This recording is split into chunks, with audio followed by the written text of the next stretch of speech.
देखिए, जैसे आप जानते हैं, जुलाई, अगस्त और सितंबर के माह में भारत सरकार वित्त मंत्रालय के सौजन्य से बैंकों के माध्यम से, जिसमें भारतीय रिजर्व बैंक का भी पार्टिसिपेशन है, भारत के प्रत्येक ग्राम पंचायत, करीब 2,75,000 पंचायत हैं, उनमें ये कार्यक्रम किए जा रहे हैं। उनका उद्देश्य ये है, जिसे हम कहा जाते हैं संतृप्ति अभियान, अर्थात सरकार की जो जनमानस, जनसाधारण के लिए 3 विशिष्ट स्कीमें हैं। सुरक्षा बीमा योजना, जीवन ज्योति बीमा योजना और अटल पेंशन योजना। ये कम लागत पर मिलने वाली बहुत ही बेहतरीन स्कीम्स हैं। तो जनमानस तक ये हम मैसेज ले जा चाह रहे हैं कि जो लोग इनकी मेंबरशिप अभी नहीं लिए हैं, उसको भी ले लें, क्योंकि इतनी कम लागत में पूरी दुनिया में कहीं भी इस प्रकार का इंश्योरेंस अथवा पेंशन नहीं मिलेगा।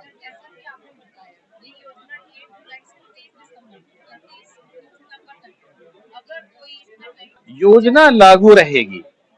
इन 3 महीने अभियान है हमारा कि हम खुद आपके घर आकर, आपके गांव के पास आकर आपको बिना किसी मशक्कत और दिक्कत के स्कीम में एनरोल करते हैं। इसके अलावा आप कभी भी ब्रांच में जाकर या बैंक मित्र या जिसे बीसी कहते हैं उसकी मदद लेकर इन योजनाओं में सभी राष्ट्रीयकृत बैंकों और प्राइवेट बैंक में भी अपना अकाउंट खुलवा सकते हैं।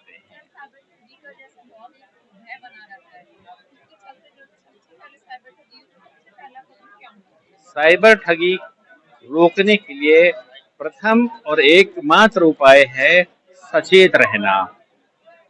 फ्री में कुछ नहीं मिलता है और लोगों को डरने की जरूरत नहीं है। बैंक, रिजर्व बैंक, सरकार के माध्यम से हम बहुत ज्यादा कैंपेन चला रहे हैं ताकि लोगों को इसके बारे में बताया जा सके। गांव-गांव जाते हैं, शहर के अलग-अलग इलाकों में जाते हैं, स्कूल्स और कॉलेजेस में भी जा रहे हैं।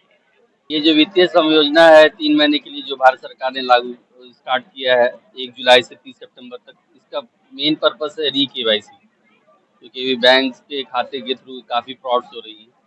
तो एक जागरूक करना है हमारे जनता को, हमारे देश की जनता को, जिनके बैंक के खाते हैं उन्होंने री-केवाईसी नहीं कराया है। री-केवाईसी का मतलब आपको नया एड्रेस, मतलब नया पैन कार्ड, नया आधार नंबर और नया फोटोग्राफ आपको देना है, ताकि आपके बैंक के खाते से कोई छेड़खानी न करे और उस खाते में कोई फ्रॉड ना हो। आजकल आप देख रहे होंगे काफ़ी आपके खाते में कुछ फ़ोन आता है, कुछ ओटीपी आता है, तो फ्रॉड हो जाता है। तो अगर इस तरह से री-केवाईसी अपना करवाते रहेंगे तभी, क्योंकि 2014 में जनधन अकाउंट खुला था। तो जी,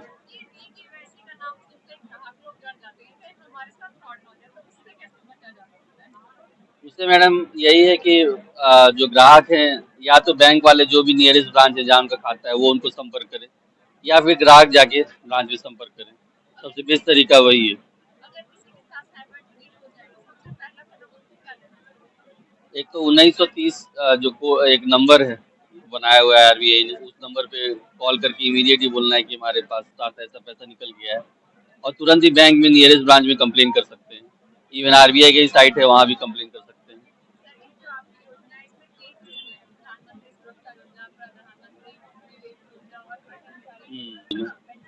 ये ये जो सरकार एक तरह से, अगर प्रधानमंत्री जनधन योजना से मैं शुरुआत करता हूँ, जीरो बैलेंस पे सरकार ने शुरू किया, और उसके साथ साथ उन्होंने, क्योंकि आप अगर किसी गरीब को जीरो बैलेंस अकाउंट खोलते हैं तो आपका कर्तव्य बनता है, सरकार का कर्तव्य बनता है कि वो उसमें सुरक्षा भी प्रदान करे।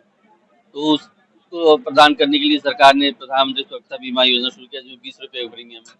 प्रधानमंत्री जीवन ज्योति बीमा स्टार्ट किया, जिसमें 436 रुपये का प्रीमियम है। एक है एक्सीडेंटल है और एक नेचुरल डेथ का है। और क्योंकि अभी आप देख रहे हैं देश में काफ़ी कम पेंशनधारी बचे हैं, तो अटल पेंशन योजना शुरू किया। जो भी अटल पेंशन योजना में 18 से लेकर 40 साल के युवा अगर उसमें जमा करते हैं, कुछ प्रीमियम है, तो 60 साल के बाद उनका एक पेंशन मिलना शुरू हो जाता है। तो एक तरह से सरकार ने जीवन को सुरक्षित करने का कोशिश किया है, ताकि लोग मतलब भूखे नहीं मरे भारत में।